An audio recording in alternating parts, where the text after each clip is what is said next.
alaikum jama'a, barkanmu da haka, barkanmu da sake kasancewa daidai wannan lokacin. Kada ku manta kuna tare da shafin namu wato Bukatu. Da zarar kun shiga YouTube kun yi sacin da Bukatu, to zai nuna muku ne kamar haka. To don farko za ku danna mana subscribe ne, ga wanda ba su danna subscribe din a baya, sai ku danna mana kararrawa sai ku shiga all, wanda da zarar mun daura sabbin bidiyo zai sanar da ku. Sannan kuma za ku iya zuwa nan wajen bidiyo, akwai bidiyoyi da yawa wanda muka yi su a baya, akwai wanda masu kabar ku, da sai ku shiga za ku iya dubawa. Sannan kuma muna da YouTube, sannan muna da Facebook page namu da kuma WhatsApp group da wanda suke so su shiga su je na dinmu. Mun gode. Sannan kuma ga yadda wannan sabon shirin da muka kawo muku zai kasance.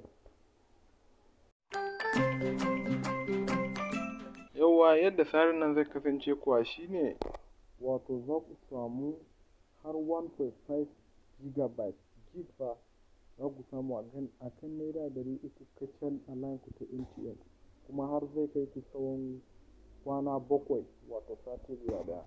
To da farko sai mu shiga wajen kira, sai mu danna alaman waɗannan lambobin sa 1 2 1 hash sai a kira.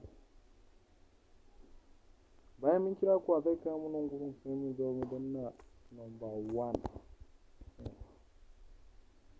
Mun zo da nuna mana kun san tsarin suna cancanzawa, wani lokaci sai a kawo a kan naira 50 ma baka 200 megabyte, a kan naira 20 baka 75 megabyte. To sai mu danna number 1 saboda ina yawancin amfani da wannan hanyar ne shi yasa. Kun ga an rubuta kwana 7 sai mu active number 1. Kun gani, congratulations, you have processed 1.5 gigabyte data for 30 minutes for 300 naira browse your favorite website. Kun gani, data value for 7 days.